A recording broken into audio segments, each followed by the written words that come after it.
India private limited आज 8/3/2024 আলিপুরদুয়ার ডিভিশনের জন্য আমাদের 7 জন কোচ অ্যাটেন্ডেন্ট বয় আজ আমাদের পিএমএলএস অফিস থেকে জয়েন করলো।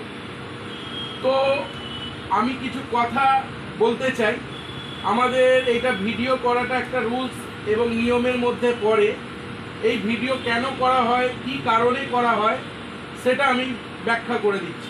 সেটা কি, এক হচ্ছে আমরা PMLS company man power providing company, আমরা কোনো প্লেসমেন্ট কনসালটেন্সি এজেন্সি নয়।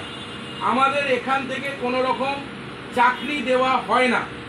আমাদের এখানে শুধু দু রকম কাজ হয়।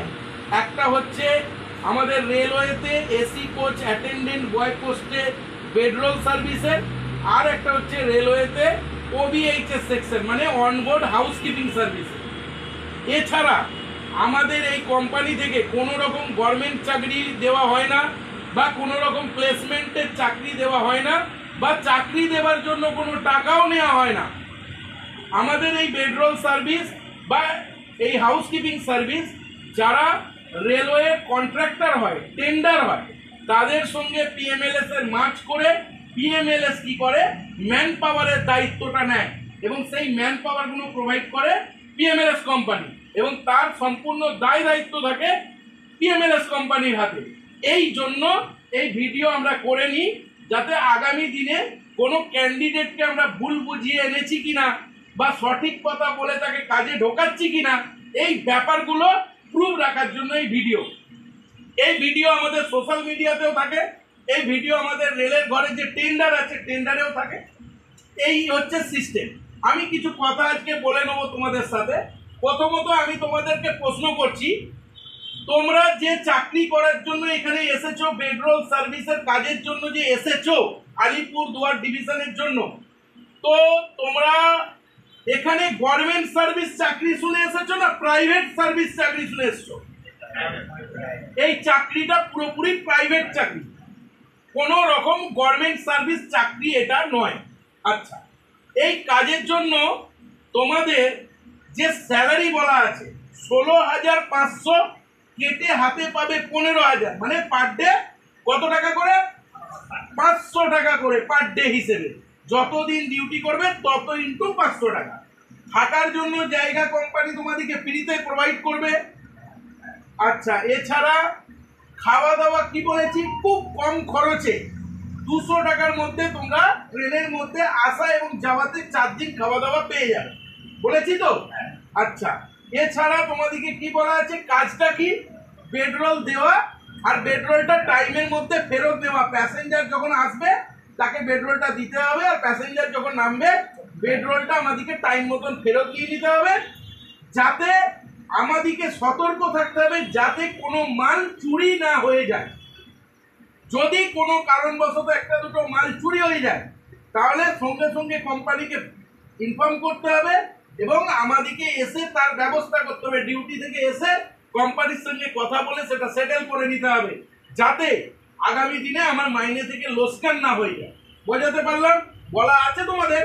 আচ্ছা, এছাড়া এখানে বলা আছে তোমরা যদি সঠিকভাবে কাজ করো তোমাদের এক্সট্রা ইনকাম কিভাবে হয় সেটাও বলা আছে। প্যাসেঞ্জারের সঙ্গে ভালো বিহেভিয়ার করলে বা টিটির সঙ্গে ভালো বিহেভিয়ার করলে তোমরা অনেক রকম ভাবে ভালোভাবে সৎ পথে এক্সট্রা ইনকামও করতে পারবে। এই কাজের জন্য তোমাদের থেকে চাকরি দেওয়ার জন্য কোনো টাকা নেওয়া হয়েছে? যেটা নেওয়া হয়েছে কি হিসেবে নেওয়া হয়েছে? সিকিউরিটি ডিপোজিট মানি। কত টাকা নেওয়া হয়েছে? 60,000, 16,000 টাকা। আর টিকিটের খরচাটা নেওয়া হয়েছে, তাই তো নাকি? কেউ কোনো বাজে কথা বলা হচ্ছে না তো? আচ্ছা, এই টাকাটা কেন নেওয়া হয়েছে? কারণ তোমরা সারা জীবন কোম্পানিতে ধরো কাজ করছো, আমার কোম্পানি, কোনো লোকসান কোনো লস, তুমি কাজ ছেড়ে চলে গেলে, এত টাকার মেটেরিয়ালস মাল ছেড়ে চলে গেলে কোম্পানি পুরোভাবে ফাঁসবে আমি। সেই জন্য আমাদের কোনো সরঞ্জাম যাতে চুরি না হয়ে যায়, কোনো লোকসান যাতে না হয়ে যায়, এবং তুমি যাতে 12 মাস যে চাকরি করছো তোমার দায় দায়িত্ব কোম্পানি নিচ্ছে, সেই হিসেবে একটা ছোট অ্যামাউন্ট সিকিউরিটি ডিপোজিট 1 মাসের স্যালারি আমাদের কোম্পানিতে জমা রাখা হয়েছে। এটা তো নয় যে তুমি লোকসান করবে, লস করবে, তার টাকাটা পিএমএলএস কোম্পানি দেবে, এরকম বলা আছে? বলা নেই তো। তাহলে তোমাকে সতর্ক হয়ে কাজ করতে হবে। তোমার লোকসান হলে কিন্তু পিএমএলএস দায় দেবে না। পিএমএলএস কোম্পানি তোমাকে কাজ দিচ্ছে, তোমার দায় দায়িত্ব নিচ্ছে এবং সারা জীবন তুমি কাজ করতে পারবে। আমাদের টেন্ডার শেষ হয়ে গেলেও তুমি কাজ করতে পারবে। যে টেন্ডার আসবে সে তোমাকে নেবে, আবার রিনিউয়াল হয় টেন্ডার। আবার আমাদের আরো টেন্ডার আছে, কাটিয়ারে আছে, নিউ জলপাইগুড়িতে আছে, বারাউনি ডিভিশনে আছে, ওইদিকে ভুবনেশ্বরে আছে। তোমাদেরকে আমি ট্রান্সফারও করে দিতে পারবো। তাহলে পিএমএলএস কোম্পানি পার্মানেন্ট হিসেবে তোমাকে কাজে নিচ্ছে। কোন রকম ফেক কথা বলে কাজে নিয়েছে পিএমএলএস কোম্পানি? যা যা বলেছিলাম তাই তাই মিলে গেছে। আজকের ডেটে তোমরা জয়েন করেছো, আজকে 8 তারিখ, তোমরা 9 তারিখে আলিপুরদুয়ার পৌঁছে যাবে। 10 তারিখ থেকে তোমরা আলিপুরদুয়ারে ডিউটি স্টার্ট করবে এবং সেখানে তোমাদের ফিডব্যাক ভিডিও হবে। সেই ভিডিও রিপোর্টিংও আমাদের কাছে আসবে। তোমরা আজকে আমাদের অফিসে জয়েন করেছো, এর পরের দিন আলিপুরদুয়ারে গিয়ে যখন জয়েন করবে তারও ভিডিও কপি আমাদের কাছে চলে আসবে এবং তোমাদেরকেই পাঠাতে হবে ফিডব্যাক ভিডিও, যাতে রিপোর্টিং হয়। হয়ে গেল? আচ্ছা, এরপর আমি পরিচয় করে নেবো। তোমরা কোথা থেকে এসেছো? কোথা থেকে এসছো তুমি? আলিপুরদুয়ার ডিভিশন থেকেই এসেছো? আচ্ছা, তুমি যোগাযোগ পেয়েছো কোথা থেকে?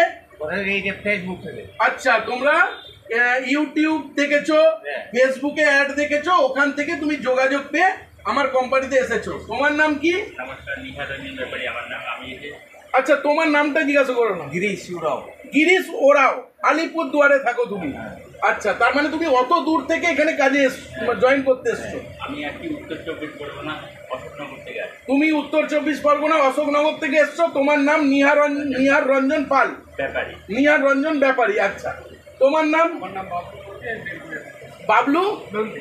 বাবলু নন্দী, তুমি বেলঘরিয়া থেকে এসেছো। আচ্ছা, তোমার নাম? বাড়ি হচ্ছে মালদা। মনোজ সিং যাদব। তোমার নাম? আচ্ছা, তুমি ব্যারাকপুর থেকে এসছো, সাগর কুমার পিল্লাই। আচ্ছা, তোমার নাম? প্রসেনজিৎ মান্ডি। তুমি কোথা থেকে এসছো? পুরুলিয়া থেকে এসেছো। বাপরে বাপ, অনেক দূর। তোমার নাম? আচ্ছা, তুমি বাঁকুড়া ডিস্ট্রিক্ট থেকে এসেছো। তাহলে তোমরা সবাই কেউ না কেউ, তোমাদের বন্ধু বান্ধব কেউ কাজ করছে তাদের রেফারেন্সে এসেছো, কেউ ইউটিউব চ্যানেলকে দেখে এসেছো, কেউ ফেসবুক দেখে এসেছো। তার মানে বলতে পারো তোমরা বহুত দিন ধরেই পিএমএলএস কোম্পানির ইউটিউব চ্যানেল ফলো করছো বা পিএমএলএস কোম্পানিকে ফলো করছো। সেখান থেকে, সেই বিশ্বাস থেকে তোমরা এসেছো। তা তোমরা এখানে এসে কি বুঝলে? তোমাদের সঙ্গে কিছু ফেক করা হলো না সঠিক দেখলে? কোম্পানি সম্পর্কে কি আইডিয়া করবে? ঠিক আছে তো? কোম্পানি কোনো ডুপ্লিকেট কথা বলে তোমাকে কাজ দিচ্ছে না তো? তোমরা রাজি তো কাজ করতে? আচ্ছা, এছাড়া তোমাদেরকে এটা বলার আছে, দেখো অনেক কোম্পানি আছে, অনেক রকম এজেন্সি আছে, অনেক দালাল এই মার্কেটে ঘুরছে, যাদের কোনো অফিস নেই, যাদের কোনো লাইসেন্স নেই, যারা এই কোম্পানি মানে এইসব কাজের মানে যোগ্যই নয়। তারা বিভিন্ন রকম অ্যাড দিচ্ছে, বিভিন্ন রকম ফেক কথা বলছে, বহুত টাকা ডিমান্ড করছে, স্টেশনে রাস্তাঘাটে টাকা নিয়ে নিচ্ছে, অথচ ছেলেরা কাজ পাচ্ছে না। তারা বলছে দেখি এই প্রাইভেট জবের জন্য রেলের ড্রেস ব্যবহার করতে হয়। আচ্ছা, তোমরা বলো, তোমরা তো শিক্ষিত ছেলে, তোমরা প্রাইভেট কাজ করতে এসছো, তোমাদের দেশে রেলের লোগো থাকা উচিত কি? উচিত নয় তো? তাহলে কারণ রেলের লোগো কখন ব্যবহার করা হয়? যখন আমি সরকারি চাকরি করব। তাহলে রেলের লোগো দেওয়া ড্রেস যারা পরছে তারা মিথ্যে কথা বলছে। কারণ সরকারি চাকরি যদি আমি করতাম তাহলে রেলের আমি লোগো ইউজ করতে পারতাম। আমি প্রাইভেট জব করতে এসেছি, রেল কানেক্ট, রেলের জায়গায় টেন্ডার নিয়ে কাজ হচ্ছে, এটা কোনো সরকারি চাকরি নয়। যারা এ সমস্ত ফেক কথা বলছে, যারা বলছে সুপারভাইজারের জব হয়, ভাই বেডরোলে সুপারভাইজারের জব হয় কি?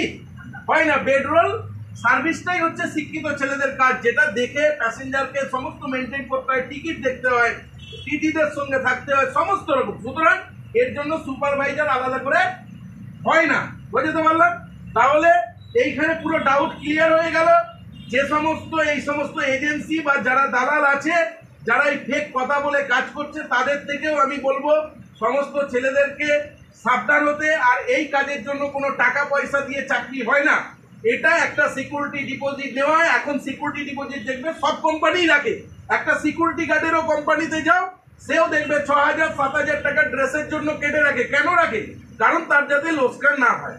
তাহলে সিকিউরিটি ডিপোজিট সামান্য 15-16,000 বা 7,000 একটা 1 মান্থের স্যালারি রাখা যেতে পারে, কিন্তু চাকরি দেওয়ার নাম করে কোনো টাকা নেওয়া সেটা হচ্ছে অপরাধ, তাই তো নাকি? তাহলে আমি এখানে ভিডিও সমাপ্ত করতে পারি? তোমরা কাজ করতে রাজি আছো তো? খুশি তো? তোমাদের কাজ নিয়ে কোনো ডিসপুট কোনো নেই তো? তাহলে আমি এখানে ভিডিও সমাপ্ত করলাম, ঠিক আছে?